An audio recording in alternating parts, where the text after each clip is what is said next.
वंदितुति जगवंदा अरहंता भव जीवेन नाम दर्शन सम्मम चारित्रं सोहि कारणं तेसिं मुखाराहणगें चारित्रं पाहुणं बोचे गुरुवापातिरो नित्यं ज्ञान दर्शन नायिका चारित्राणो गंभीरा मोक्ष मार्गोपदेशिका सिद्धों की श्रेणी में आने वाला जिनका नाम है जग के 19 मुनि राजों को सत सत बार प्रणाम है।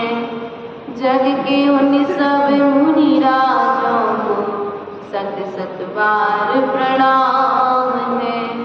बोले देवादिदेव आदि ब्रह्मा प्रथम पीछे सुरादिनाथ भगवान की, देवादिदेव मूलाय पांचनाथ भगवान की, वर्तमान शासनाय वर्तमान स्वामी की, आचार्य भगवंत कुंद कुंद स्वामी की, आचार्य गुरुवर एक्सपर्ट विभव सागर जी महाराज जी की, अहिंसा मय विश्व धर्म की, आदिकाल श्री माता जी की, आहिका संघ की। प्रिय बंधुओं, आचार्य भगवंत कुंद कुंद स्वामी के श्री चरणों में हम सभी विराजते हैं और परम पूज्य गुरुवर विभव सागर जी के श्री चरणों में नमस्कार करते हुए आस्था का अर्घ समर्पण करते हुए इस वाचना को प्रारंभ करते हैं। प्रिय बंधुओं, कल हम सभी ने जाना था चारित्र बाहु ग्रंथ के माध्यम से कि जो सर्वज्ञ हैं, निर्मोह हैं, वीतरागी हैं और जो अरहंतों की श्रेणी में अर्थात पंच परमेष्टि की श्रेणी में आते हैं, ऐसे अरहंत परमेष्टि जो भक्त जीवों के कल्याण के लिए उपदेश प्रदान कर रहे हैं, ऐसे अरहंत परमेष्टि के श्री चरणों की वंदना करते हुए हमने इस चारित्र बाहु ग्रंथ के लिए यहाँ पर प्रारंभ किया था।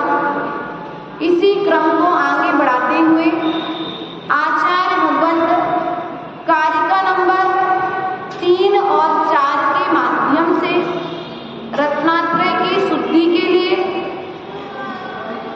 चारित्र का कथन कर रहे हैं।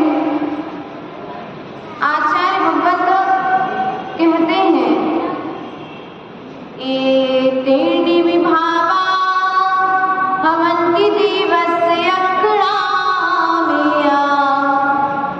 तिणहं विसोहिणत्थे जिणभणियं दुविहं चारित्रं जिणभणियं दुविह चारित्रं।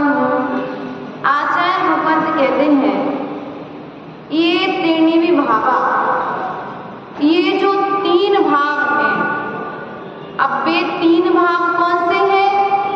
दर्शन भाव, ज्ञान भाव और चारित्र।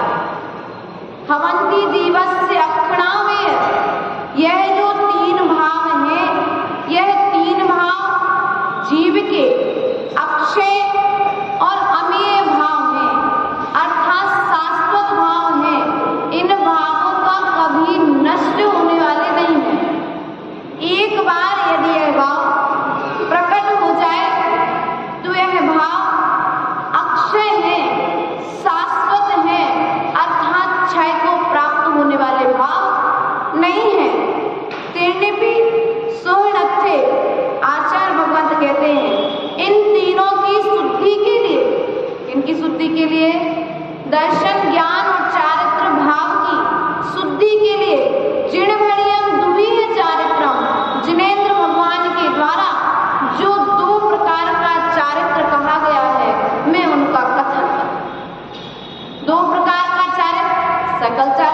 और विकल चारित्र, एक देश चारित्र और सर्वदेश चारित्र, अनगारी का चारित्र अर्थात और सगारी का चारित्र, श्रावक का चारित्र और निराज का चारित्र। चारित्र दो प्रकार से बताए। उस चारित्र को मैं कहता हूं, आचार्य भगवंत कहते हैं कि तुम चारित्र को चाहते हो कि चारित्र को प्रकट करना चाहते हो। जिस प्रकार से कुएं में एक बार झिर आ जाए, क्या करते हो? जब कुआं खोदते हो तो झिर एक बार आती है, बार बार झिर के लिए प्रयास किया जाता क्या? एक बार जिस कुएं में झिर आ जाए, उस झिर का पानी व्यक्ति सालों साल पीता रहता है, 50 साल पानी पीता है उस कुएं का, फिर भी झिर बंद, कुएं का पानी बंद। उसी प्रकार से एक बार दर्शन, ज्ञान और चारित्र की झिर अर्थात श्रावक के अनुरूप यदि श्रावकाचार्य भी प्रकट हो जाए, क्या प्रकट हो जाए? श्रावक के अनुरूप श्रावकाचार्य भी प्रकट हो जाए, एक बार झिर तो लग जाए, बस एक बार झिर तो आ जाए, थोड़ा सा पानी निकलने के लिए स्थान तो मिल जाए। पानी तो है, लेकिन उस स्थान से मिट्टी को हटाने की आवश्यकता है, और जब तक वह मिट्टी नहीं हटेगी तब तक वह पानी का प्रकटीकरण नहीं होगा, अर्थात वह पानी प्राप्त नहीं होगा। और एक बार यदि प्रकटीकरण हो गया तो वह पानी समापन को प्राप्त नहीं होगा। उसी प्रकार से आचार्य भगवंत कहते हैं कि दर्शन, ज्ञान और चारित्र की झिर यदि एक बार प्रकट हो जाए तो वह अक्षय अनंत अर्थात शाश्वत सुख को देने के पहले तुम्हारे पास से क्षण को प्राप्त है, अर्थात शाश्वत सुख, शाश्वत ज्ञान और शाश्वत चारित्र प्रकट करा देगा। तो यहां से जाने के बाद में भी तुम्हारे पास सिद्ध सलाह। विचार करना है, हमारा प्रयास और पुरुषार्थ चारित्र की ओर है कि नहीं है? आचार्य भगवंत कहते हैं जो जानता है, क्या करता है? जो जानता है वह ज्ञान है, लेकिन जो प्रतीति करता है वह दर्शन है। क्या है? जो जानता है वह ज्ञान है, और जो प्रतीति करता है वह दर्शन है, और इन दोनों के संयोग से चारित्र प्रकट होता है। क्या करना? जानते तो हैं लेकिन मानते नहीं हैं। क्या? हम जानते तो हैं लेकिन जिनवाणी की बात को हम मानते नहीं हैं, इसलिए हमारे लिए अभी सम्यक चारित्र प्रकट नहीं हो रहा है। हमें विचार करना है कि हमारे जीवन में चारित्र का समय कब आएगा। यह जो आंख है, आंख तुम्हें वस्तुओं को दिखाती है क्या? आंख इंद्री है, क्या है? और जो इंद्री है वह मुद्गल है। आपको दिख रहा है कि आंख दिखा रही है, लेकिन आंख में देखने की क्षमता थी ही नहीं। आंख में देखने की क्षमता जीव के द्वारा आई। जिस प्रकार से तार में क्षमता नहीं थी कि वह इस पंखे तक करंट को लेकर के आता, लेकिन करंट के जहां से बिजली आ रही थी उस बिजली को तो उस तार से जोड़ दिया गया, उस तार में बिजली का प्रवाह हो गया। शक्ति रूप से हम सकल चारित्र को प्रकट कर सकते हैं, लेकिन सकल चारित्र के प्रकट करने के पूर्व में हमें कुछ संस्कार बनाने पड़ेंगे। विकल चारित्र के, एक देश चारित्र के संस्कार बनाने पड़ेंगे। द्रव्य 6 होती है। कितनी होती है? 6 द्रव्य होती हैं। पुद्गल द्रव्य का पुद्गल द्रव्य पर कोई प्रभाव नहीं पड़ता। पड़ता है क्या?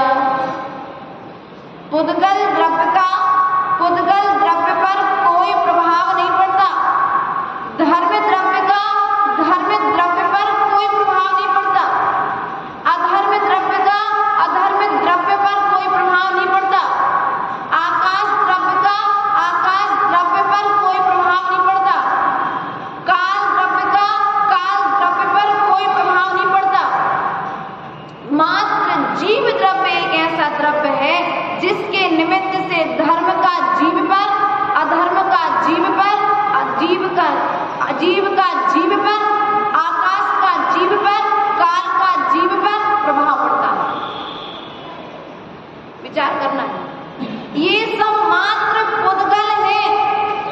जीव के निमित्त से इन 6 द्रव्यों की परिभाषाएं चली आ रही हैं, इनका परिणमन चला आ रहा है। आचार्य भगवंत कहते हैं हमें चारित्र का प्रकटीकरण करना है, अर्थात चारित्र को प्रकट करना है। तो वह चारित्र श्रद्धान के बिना प्रकट नहीं होगा। लेकिन हमने मान्यता ऐसी बना करके रख ली है कि पुद्गल पुद्गल का कल्याण करता है, पुद्गल पुद्गल को कुछ देता है, पुद्गल पुद्गल से लेता है, तो न पुद्गल पुद्गल को कुछ दे सकता है, ना पुद्गल पुद्गल से ले सकता है। जीव द्रव्य एक ऐसा द्रव्य है जो शुभ विचार दे सकता है और शुद्ध विचार ले सकता है। ग्रहण करने की और त्याग करने की शक्ति जिसमें है वह जीव द्रव्य है। कौन है? जीव द्रव्य है। किसको ग्रहण करेगा? कर्म को ग्रहण करने की और कर्म को त्याग करने की। ये निमित्त मात्र है 5 द्रव्य। क्या है? ये 5 द्रव्य बाहरी संयोग है, बाहर से निमित्त मात्र है। किसके लिए? इन 3 भावों के प्रकटीकरण के लिए, इन 3 भावों से 2 चारित्र के प्रकट के लिए। क्योंकि जब तक हम जानेंगे नहीं तब तक त्याग करेंगे नहीं। अभी हमने पाप को पाप ही नहीं जाना है, अभी हमें आवश्यकता है पाप को पाप के मान करके श्रद्धान करने की। क्या? पाप को पाप मान करके श्रद्धान करने की। जब जिस जीव के लिए पाप का ज्ञान हो जाएगा, पाप का श्रद्धान हो जाएगा, पाप के फल का ज्ञान हो जाएगा, तो क्या करेगा? वह जीव पाप का त्याग करेगा। जब तक पाप का ज्ञान नहीं होगा, जब तक पाप के प्रति श्रद्धान नहीं होगा, जब तक पाप के फल पर विश्वास नहीं होगा।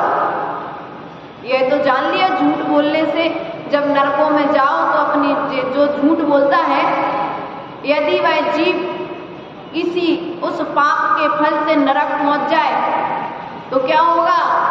उसकी जीव के लिए लोहे के कीलों से कीला जाएगा, अर्थात गरम गरम कीलों से उसकी जीभ का लोचन किया जाएगा, मुंह में गरम गरम कीलों को डाला जाएगा। ऐसा बतलाते हैं। जब तक इस बात पर विश्वास नहीं होगा तब तक वह झूठ बोलने की क्रिया नहीं छूटेगी। आप श्रावक हैं, यहाँ पर 2 तरह की चारित्र की चर्चा चल रही है, एक श्रावकाचार्य की, दूसरी मूलाचार्य की। तो हम मूलाचार्य के अनुसार जीवन नहीं जी सकते तो कम से कम श्रावकाचार्य का जीवन तो जीना प्रारंभ कर दें, ऐसा आचार्य भगवंत यहाँ पर कह रहे हैं। हम पर के निमित्त को दोष देकर के अपने अंतरंग उपादान को जागृत नहीं कर रहे हैं। क्या? पर को दोष देकर के अंतरंग के उपादान को जागृत नहीं कर रहे हैं। आचार्य भगवंत कहते तुम्हारे अंदर वह शक्ति है जो शक्ति भगवान आदिनाथ में थी, तुम्हारे अंदर में वह शक्ति है जो भगवान पार्श्वनाथ के अंदर थी, तुम्हारे अंदर वह शक्ति है जो वर्तमान के आचार्य भगवंतों में है। क्या? तुम्हारे अंदर और उनके अंदर की शक्ति में कोई अंतर नहीं है। मात्र उस शक्ति को प्रकट करने के लिए अपने ज्ञान को मजबूत करने की आवश्यकता है, अपने श्रद्धान को मजबूत करने की आवश्यकता है। और जिसका ज्ञान और जिसका दर्शन मजबूत है, ज्ञान और दर्शन अविनाभावी संबंध है दोनों का, अर्थात वह संबंध कभी अलग होने वाला नहीं है। जहाँ पर ज्ञान होगा वहाँ पर श्रद्धान होगा, और जहाँ पर श्रद्धान होगा वहीं पर सम्यक ज्ञान होगा। ज्ञान के बिना सम्यक दर्शन और ज्ञान के बिना सम्यक चारित्र नहीं हो सकता। इसलिए प्रिय बंधु, अपन के लिए यदि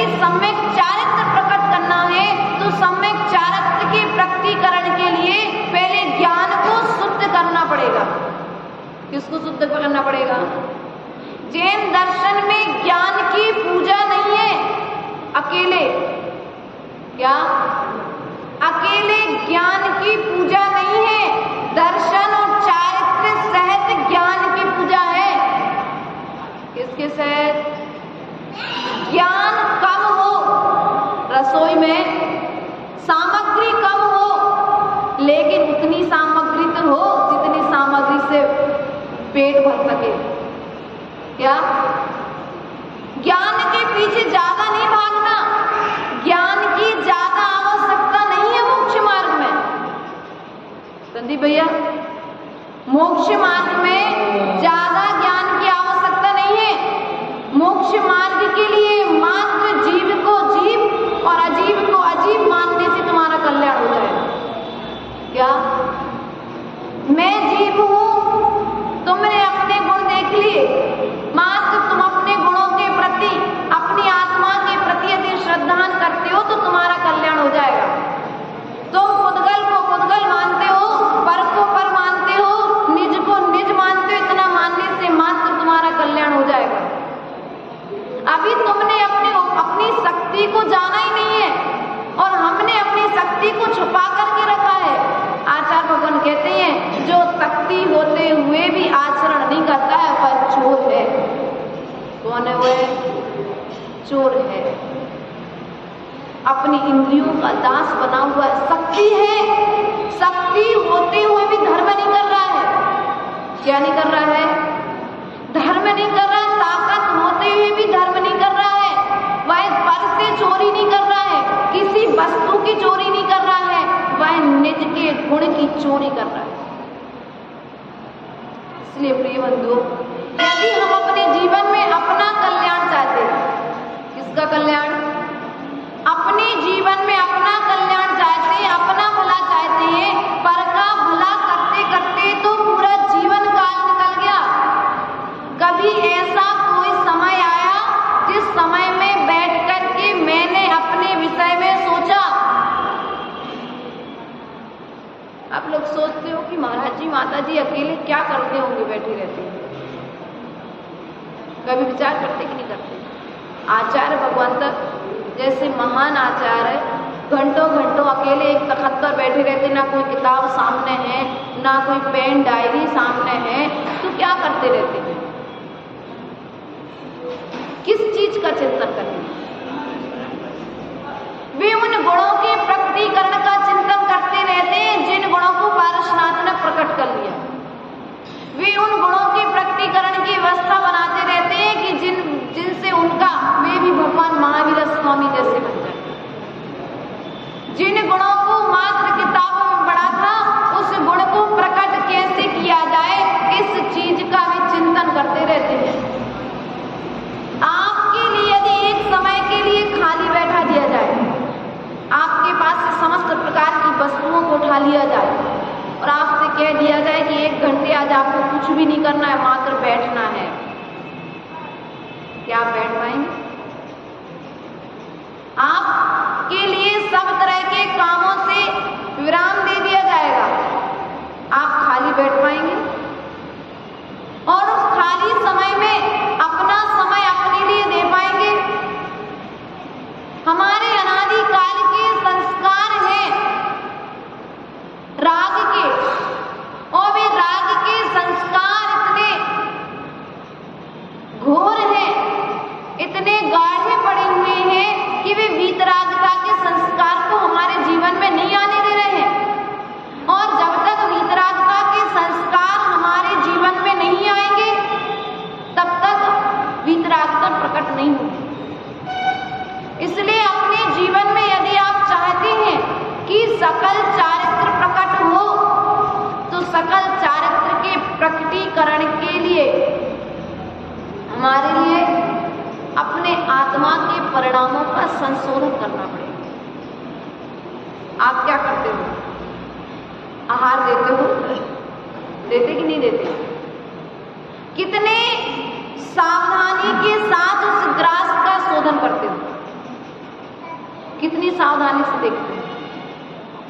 एक उस समय कोई भी आदत उस पर उपयोग नहीं लेता, और कोई यदि आपसे कहे भी तो आप क्या कहते हो, भैया थोड़ी देर रुक जाओ, अभी हम आहार का शोधन कर रहे हैं, उसके बाद में फिर उपयोग उस समय कितना स्थिर हो गया। श्रावक का उपयोग 2 जगह स्थिर होते हुए देखा पाया गया। आपका उपयोग 2 जगह स्थिर होता है, यह ऐसा देखा पाया गया। एक तो पैसे गिनते समय, दूसरा साधु के आहार कराते समय। कहाँ संतोष जी, आपका उपयोग 2 जगह स्थिर होता है, एक साधु के आहार कराते समय और दूसरा पैसे गिनते समय। जब आप पैसे गिनते उस समय कोई भी आ जाए, उस समय आप अपने उपयोग को भटकने नहीं देते, और जिस समय आप साधु का आहार कराते हैं उस समय कोई भी बैठा रहे, बड़े से बड़ा रिश्तेदारी क्यों ना आ जाए, उस समय आपका ध्यान उस व्यक्ति पर नहीं, उस बड़े आदमी पर नहीं, उस मित्र पर नहीं, उस इष्ट पर नहीं, आपका उपयोग मात्र आहार पर होता है। तो आचार्य भगवान कहते हैं उपयोग तो स्थिर होता है, क्या मन तो स्थिर होता है, मन तो आपका लगता है, लेकिन आप जहां उसे लगाते हैं वहां लगता है। आपने एक ऐसी मानसिकता बना ली कि अब मैं पैसे गिनने बैठा हूं, आपको श्रद्धा है कि यदि 100 रुपए भी कम हो गए तो फिर दिक्कत पड़ सकती है, या 100 रुपए ज्यादा चले गए तो नुकसान हो सकता है। आपको विश्वास है उस नुकसान का, उस फायदे का आपको ज्ञान है, इसलिए आपने उस क्षेत्र में अपने उपयोग को स्थिर करके रखा है। आपके लिए ज्ञान है कि यदि आहार कराते समय आपका उपयोग भटक जाएगा तो साधु को 23 घंटे अंतराय अर्थात बिना पानी का, बिना अन्न का रहना पड़ेगा। 23 घंटे की चर्या साधु की बिगड़ सकती है एक अंतराय से, इसलिए आप उस 23 घंटे की चर्या को संभालने के लिए 1 घंटे उपयोग को स्थिर करते हैं, आवा भागे, और आपका उपयोग स्थिर होता है। अब आपको विचार करना है, जिस प्रकार से आप 2 स्थानों पर अपना उपयोग स्थिर करके बैठे हुए हैं, उसी प्रकार से एक समय बांध लें कि मैं सामयिक करने बैठा हूं, मात्र सामयिक समय मुझे मेरे लिए देखना है। क्या करना है? अपनी शक्ति को जागृत तो करो। थोड़ा समय लगेगा संस्कार बनने में, थोड़ा समय लगेगा, लेकिन स्थिरता आएगी जरूर, स्वभाव गुण प्रकट होगा जरूर। किसी भी कार्य को, जिस कार्य को मैंने अनादिकाल से नहीं किया है, उस कार्य के स्थितिकरण के लिए समय लगेगा, लेकिन कार्य में सफलता मिलेगी। पुरुषार्थ सम्यक होगा तो सफलता निश्चित ही सम्यक मिलेगी। हम कहते हैं हमारा मन नहीं लगता है, क्या? आचार्य गुरुदेव कहते हैं कि किसी ने गुरुदेव से जाकर के कहा कि आचार्य भगवान हमारा मन नहीं लगता। आचार्य गुरुदेव कहते हैं मन किसका है? मन तुम्हारा है, लगाना किसको है? तुमको लगाना। अब कहाँ लगाना है ये चयन भी तुम्हें करना है।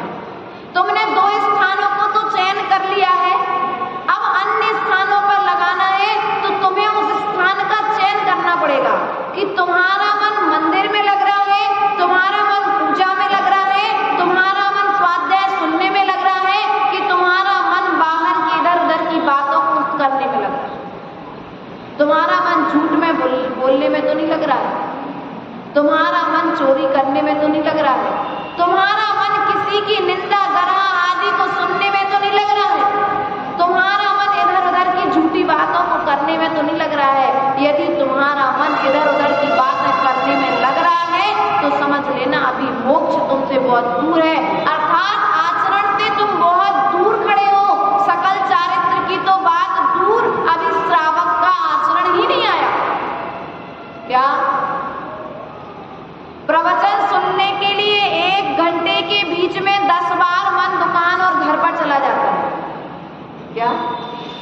1 घंटे के काल में हमारा मन 10 बार दुकान और 10 बार घर चला जाता है, लेकिन घर में रहते हुए, दुकान पर रहते हुए तुम्हारा मन एक भी बार जिनवाणी में जिनेंद्र देव के चरणों में आता कि नहीं आता?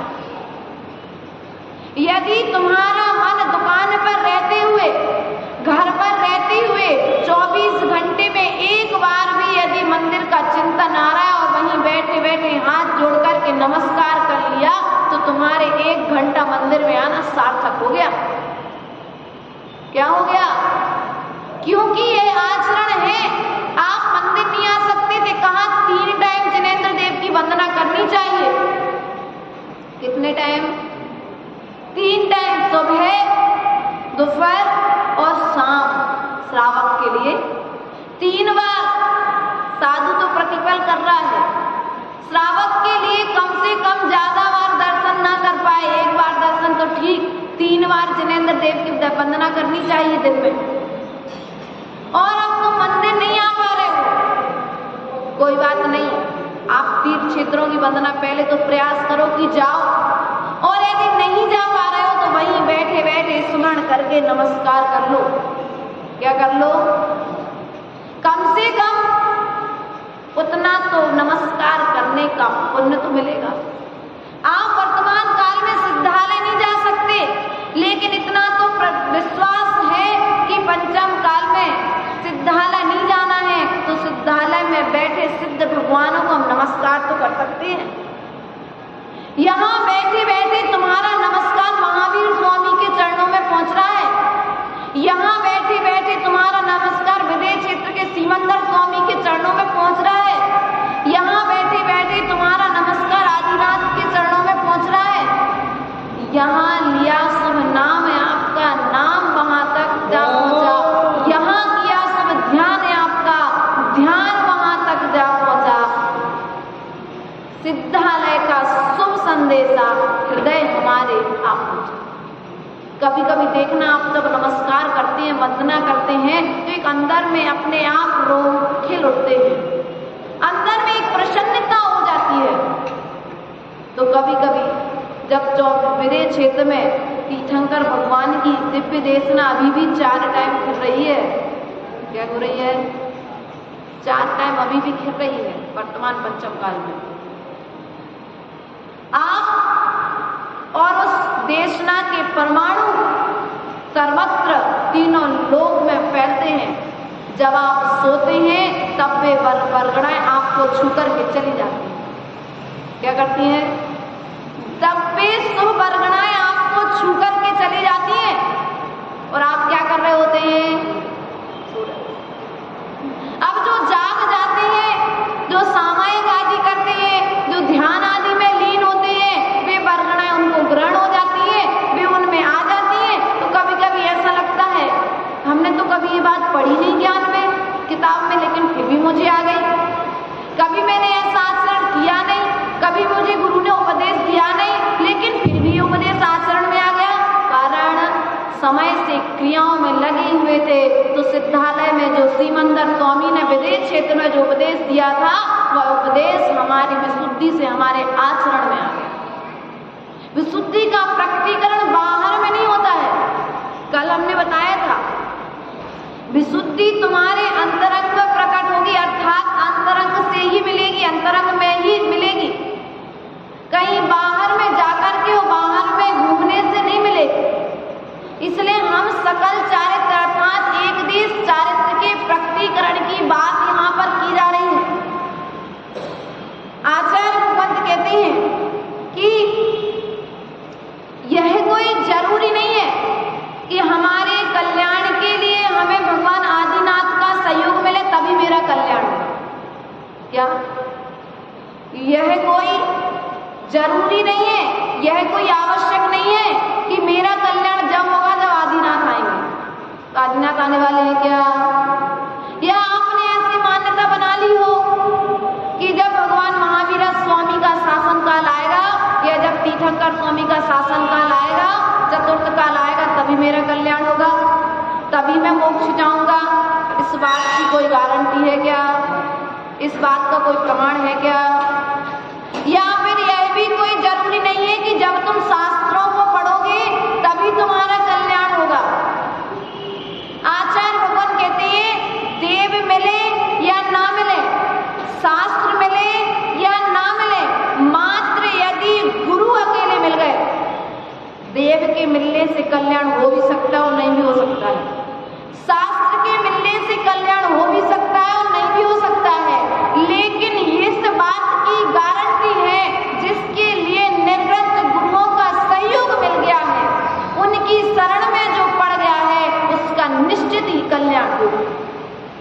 क्या? क्योंकि गुरु ही देव है, अरहंत के बीज रूप है निर्ग्रंथ। क्या? अरहंत के बीज रूप है निर्ग्रंथ।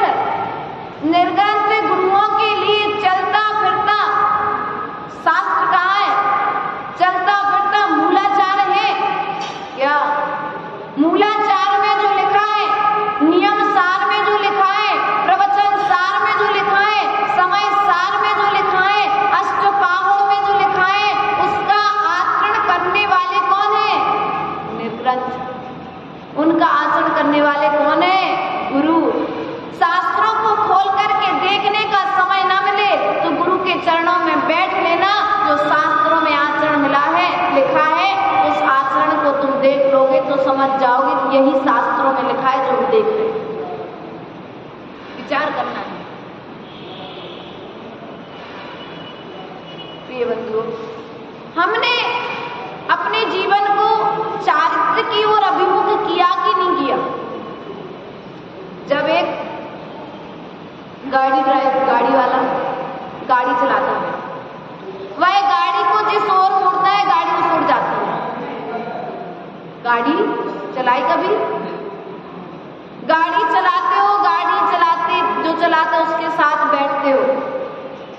आपने साइकिल चलाई, साइकिल के पहिए को, साइकिल के हैंडल को आपने जिस ओर मोड़ करके रखा है वह साइकिल उस ओर गई है। उसी प्रकार से मेरा मन है।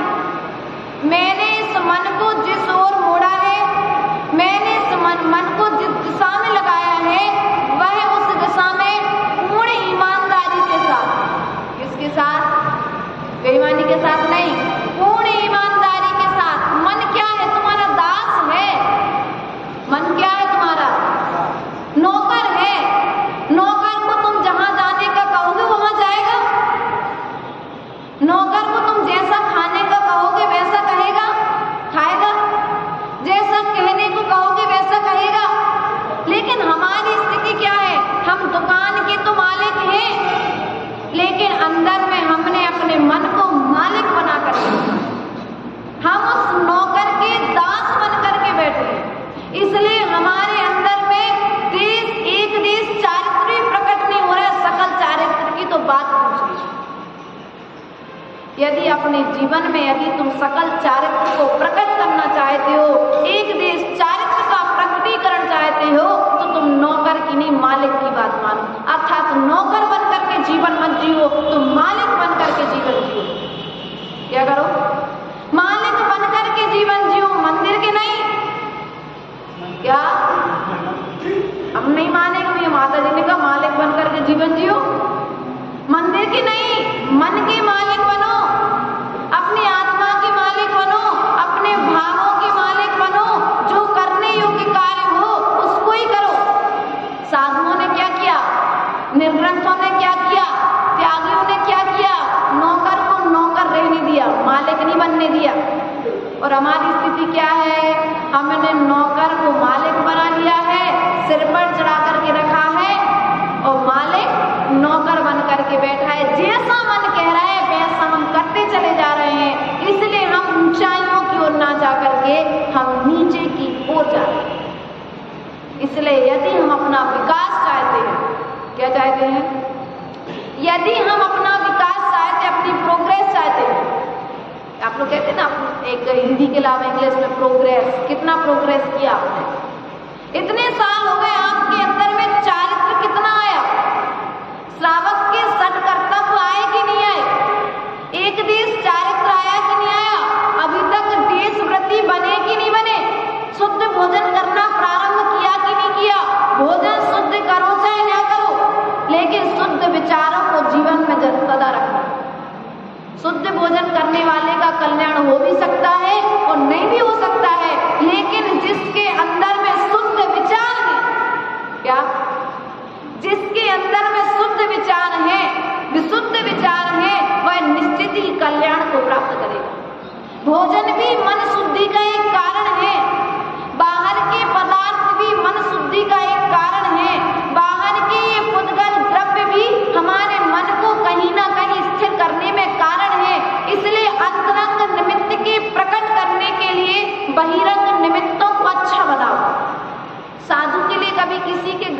रुकने के लिए नहीं कहा क्या?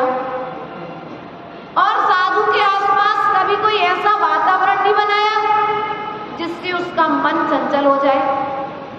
और हम चाहते हैं चंचल मन को स्थिर करने के लिए तो हमें पहले अपने आजू बाजू में वैसे चित्र उपस्थित करने पड़ेंगे, वैसे साधन उपस्थित करने पड़ेंगे।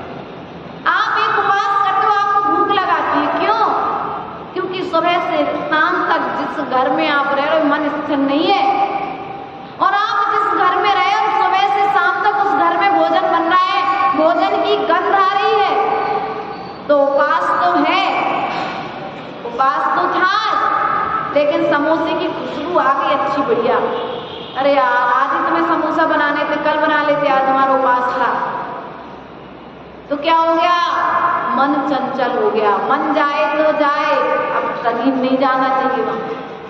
क्या ऐसी क्रिया नहीं होना चाहिए। मन चला गया तो एक काम करो, खा लो, अनाचार कर लो। अतिचार तो लगा मन के द्वारा, लेकिन अनाचार मत लगाना। इस मन को वहीं तो रोकना है कि रे मन तो अनादिकाल से भटका है, अब तो रुक जा। अनादिकाल से धैर्य ले ले कि तूने अनादिकाल से समोसे खाए, संदीप भैया अनादिकाल से समोसे खाए, कल ही तो समोसे खाए थे, आज तो कम से कम संतुष्टि। क्या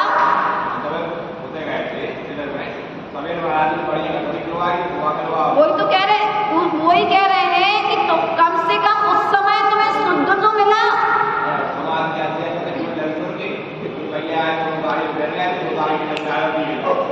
तो ये तुम्हारे पुण्य की महिमा है। इस पुण्य के लिए तुम ये सोचो, इस पुण्य के प्रभाव से तुम्हें साधन तो शुद्ध मिल गए, अच्छे मिल गए, लेकिन इन साधनों में राग और अहंकार मत कर लेना। क्या नहीं कर लेना? राग मत कर लेना, अहंकार मत कर लेना, क्योंकि यदि राग और अहंकार कर लोगे तो आज तुम्हें मिले हैं, कल मिलने की उम्मीद मत रखना। कल मिलेंगे इसका कोई भरोसा। हमें अपने जीवन में अपना कल्याण करने के लिए हमें त्याग के संस्कार बनाना आवश्यक है। भोग के संस्कार अनादिकाल के हैं, अनादिकाल से हैं। अनादिकालीन परंपरा को तोड़ने के लिए, अनादिकाल के संस्कारों को तोड़ने के लिए हमें भोग के संस्कारों का आज से प्रारंभ करना पड़ेगा, आज से शुभारंभ करना पड़ेगा। किसी और से प्रारंभ नहीं करना पड़ेगा, मुझे स्वयं से प्रारंभ करना। पहला नियम मुझे लेना पड़ेगा, तब हम दूसरा नियम किसी को दिला सकते हैं। तुम्हें भले ही वहां पर कचौड़ी खिलाई गई, लेकिन जिसने कचौड़ी खिलाई उसका कचौड़ी खाने का त्याग था। वो कचौड़ी इसलिए नहीं खिलाई गई कि तुम खाती रहो, खा लो आज, लेकिन कभी उस कचौड़ी को खाते खाते त्याग करने का भाव आया कि नहीं आया? एक बार यह भाव आया कि नहीं आया कि जिनने खिलाई है, जिनने बुलाया है, जिनने इतना सब कुछ तामझाम व्यवस्थाएं की है, उसने कितना लिया? उनको देख करके तुम्हारे अंदर में त्याग का भाव आना चाहिए। तुम्हारे भोगों की शांति के लिए वहां पर हर तरह की व्यवस्था की गई थी कि इन 10 दिनों में वह भी तुम भोग लो जो तुमने घर में नहीं भोगा, लेकिन तृप्त होकर के जाना। 10 दिन के बाद अतृप्त मत रहना। कम से कम उन 10 दिनों के बाद आपने बताया था 29 साल से शिविर चल रहा है, और उसी शिविर में से कम 40 लोग निराज बन गए। क्या बन गए? 29 साल के काल में 40 श्रावक, 3-3, 4-4 हजार श्रावक जिस शिविर में जा रहे हैं, और 4000 में से यदि 40 मुनि बन गए तो 40 साल के शिविर की सार्थकता हो गई। तो हमारे लिए भोग भोगने के लिए नहीं दिए जा रहे, भोग इसलिए दिए जा रहे कि तुम संतुष्टि कर लो। अब तुम संतुष्ट हो जाओ, अब तो कम से कम तुम त्याग के भाव बनाओ। यहाँ पर मुनियों के दर्शन करके तुम मुनि बनने के भाव बनाओ। आज मुनि नहीं बनो कोई बात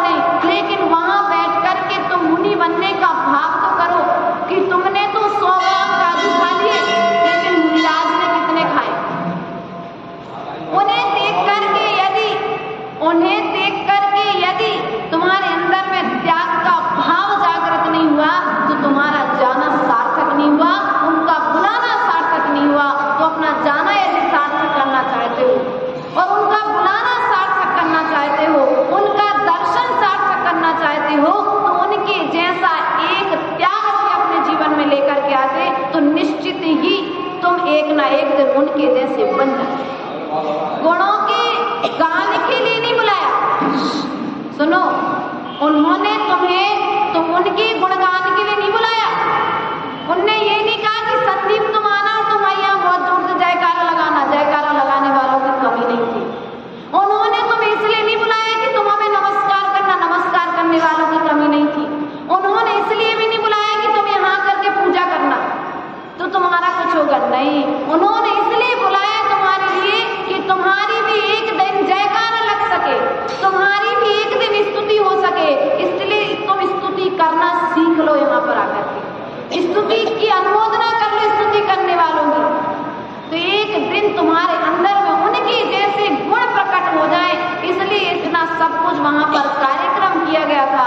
प्रिय बंधुओं, हम मात्र समोसण में गए और समोसण की विभूति को देख करके मात्रा गए तो हमारा जाना और आना फायदामंद नहीं है। हमने वहां पर रहकर उस दिव्य ध्वनि का आचरण कितना किया।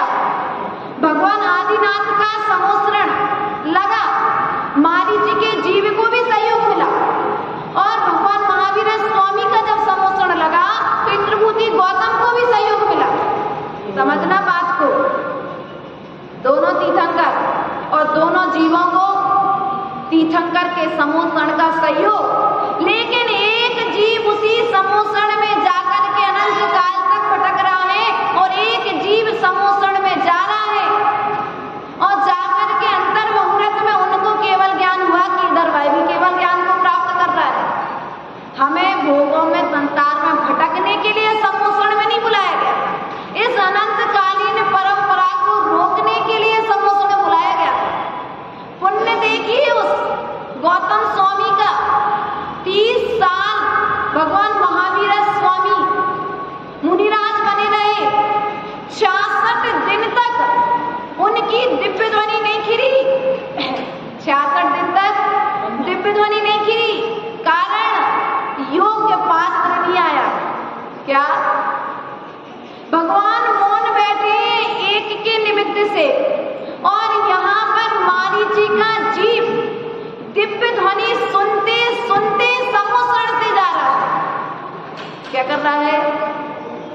मारीची का जीव, मारीची का जीव, ऐसा हम कह सकते हैं कि भगवान आदिनाथ के समय में हम समोसण में रहे होंगे, उनके समोसण को देखा होगा, लेकिन हम समोसण में गए तो ऊपर तक उनकी दिव्य ध्वनि जहाँ पर खिल रही थी उस कोठे तक नहीं पहुँच पाए। हम नीचे की नृत्यांगनाओं को, नीचे की नाट्यशालाओं को देखते देखते, वहाँ के वृक्षों की शोभा को देखते देखते, वहाँ के सौंदर्य को देखते देखते, वहाँ के रत्न और मणियों को देख करके आ गए।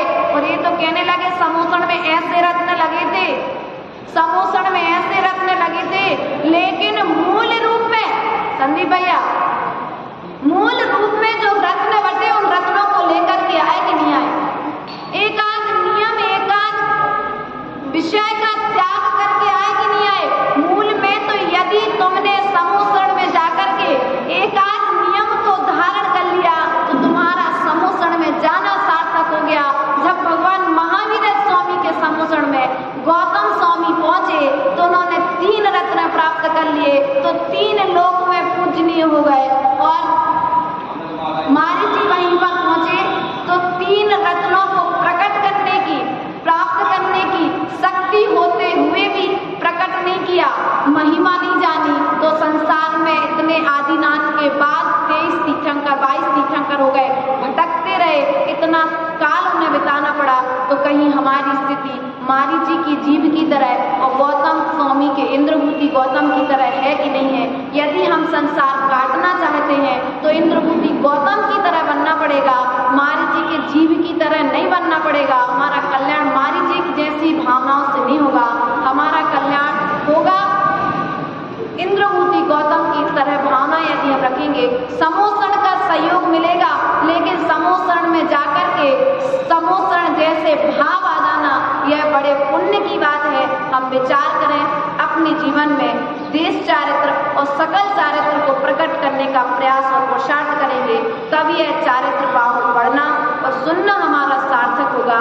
इन्हीं भावनाओं के साथ बोले परम पूज्य आचार्य भगवान 108 विभव सागर जी महाराज जी की और काशी की श्री माता